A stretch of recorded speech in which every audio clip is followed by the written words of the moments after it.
खिताब क्या कहूँ, ये नारा लगता है मुझे कि हार नहीं मानूंगा, चाहे कुछ भी हो जाए मैं हार नहीं मानूंगा। तो इसी को मैं सारांश रूप में कहना चाहती हूँ।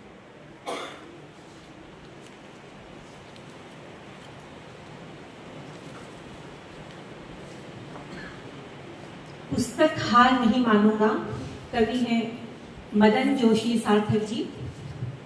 हार नहीं मानूंगा काव्य संग्रह के मुख्य पृष्ठ के कलात्मक झरोखे से झांकते ही प्रेरणा की आभा हृदय में आलोकित हो उठती है, तथा वहां के शब्दों की दुनिया प्रेरणा का आलोक बिखरती हुई मुझे एक नए सफर की ओर ले जाती है। इस कविता संग्रह का हर पृष्ठ जीवन के सत्य अनुभवों का सुंदर चित्रण प्रस्तुत करता है। इस पुस्तक के अंदर आकर्षक कलेवर है और 83 रचनाओं का संग्रह है। ये कवि की रचना, हर रचना एक प्रेरणा का संदेश देती है। यह आशावादी संग्रह है जो व्यक्ति को हर विषम परिस्थिति में आशा का दामन न छोड़ने का भी संदेश देती है। यह काव्य संग्रह पाठक के भीतर एक सकारात्मक दृष्टिकोण का भी विकास करती है और नकारात्मक विचारधारा वालों के लिए यह काव्य संग्रह जीवनदायिनी संजीवनी सिद्ध होगा तथा पाठक के भीतर आशावादी दृष्टिकोण को सशक्त करेगा। कवि ने सकारात्मक विचारधारा वाले कई उदाहरणों के माध्यम से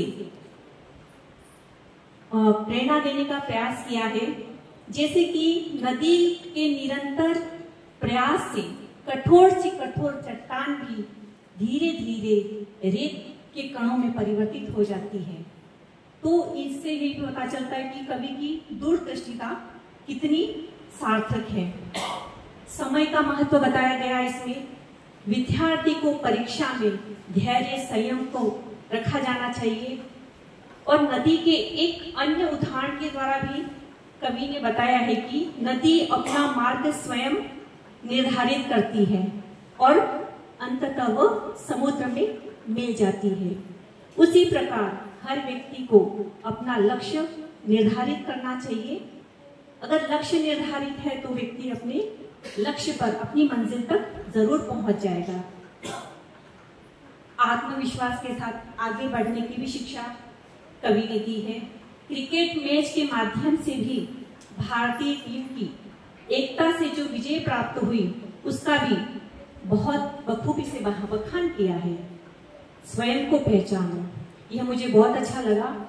सारी कविताएं बहुत अच्छी हैं और सबके बारे में कहना, सबके बारे में विस्तार से कहना इतना समय नहीं है। फिर भी स्वयं को पहचानो। अगर व्यक्ति स्वयं को पहचान लेगा, आप बोलते, व्यक्ति अगर स्वयं को पहचान लेगा तो बाहरी किसी भी परेशानी से उसको जूझने की जरूरत नहीं पड़ेगी। स्वयं को पहचानो, ये कविता कवि के इस दृष्टिकोण को व्यक्त करती है कि भारतीय ज्ञान परंपरा थी। भारतीय ज्ञान परंपरा में हमें स्वयं को जानो यही बताया जाता था। जहाँ ऋषि मुनियों ने आत्मबोध को ही जीवन का सर्वोच्च लक्ष्य माना था, कवि की भी यही विचारधारा है। कवि ने स्वामी विवेकानंद जी के प्रेरणादायक विचारों को भी उल्लेख किया है। एपीजे अब्दुल कलाम साहब के महान विचारों को गुणगान किया है तथा बदले रास्ते बदली मंजिलें प्रेरणादायक कहानी है जो हर उम्र में हर व्यक्ति संघर्ष करके भी सफलता हासिल कर सकता है। अर्थात उम्र का कोई पड़ाव ऐसा नहीं है कि आप अध्ययन नहीं कर सकते हैं या कर सकते हैं। आप जिस भी उम्र में आगे बढ़ना चाहें, जिस दिन ठान लेंगे उस दिन आप आगे बढ़ सकते हैं। चलते चलते लोग क्या कहेंगे, ये मुझे बहुत ही अच्छा लगा, क्योंकि हम यही सोचते हैं कि अगर कुछ काम करेंगे तो लोग क्या कहेंगे।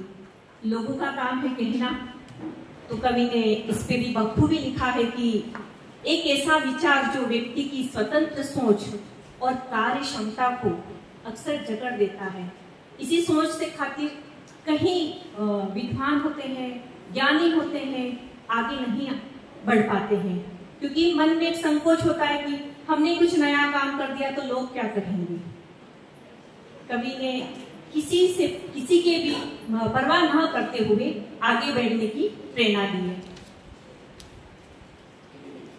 हार नहीं माना, कुत्तों के माध्यम से भी निरंतर प्रयास करते रहना चाहिए। छोटी छोटी बातें हैं पर दिल को बहुत छूने वाली है। ये नन्ही चींटी से भी प्रेरणा लेने की बात कही है।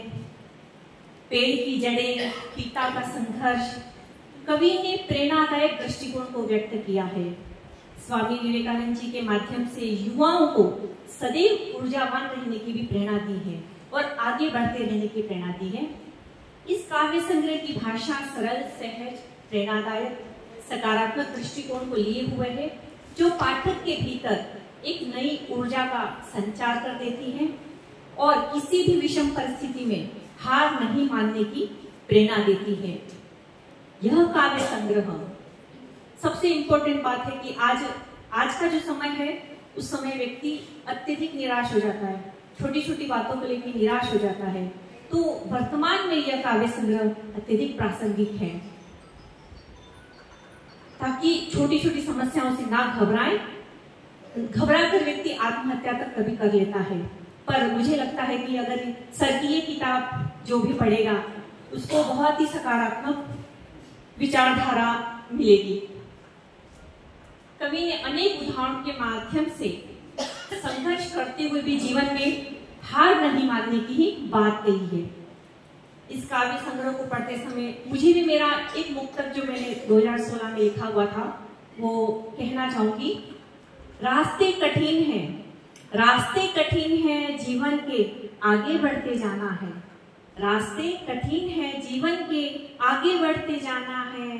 पर्वत से ऊंचे हैं सपने, पर्वत से ऊंचे हैं सपने, पूरे करते जाना है। हार कर मत बैठना, हार कर मत बैठना, ए राहगीर अगम्य राहों पर।